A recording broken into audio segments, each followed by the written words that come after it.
Hi guys, my name is Dalton Shaler. I am at Darrow Chrysler Dodge Jeep Ram up in the Metro Auto Mall, and today I'm standing next to this gorgeous Grand Cherokee L, and I want to show you guys how to fold down the seats.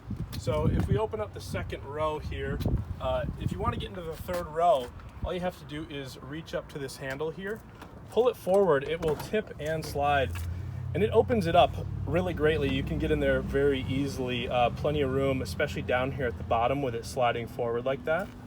And then you grab the seat, flip it back, grab the bottom and slide it back into position, and you're ready to go.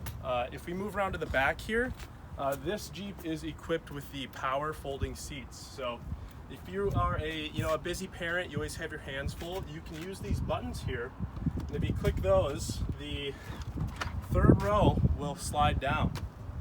And then once those get down there, you can go to the second row and fold those down. So if you need to move or carry some things or prepare for a tournament for your kids, you've got plenty of room back there. Click the buttons again and the seats will fold back up in the third row, and then pretty easy to get the second row back up. You just come around here, grab the seat, lift it up, fold up the headrest, and you're good to go. So if you want to learn more about the Grand Cherokee L's, just come see me. Once again, my name's Dalton, and I'm here at the Metro Auto Mall.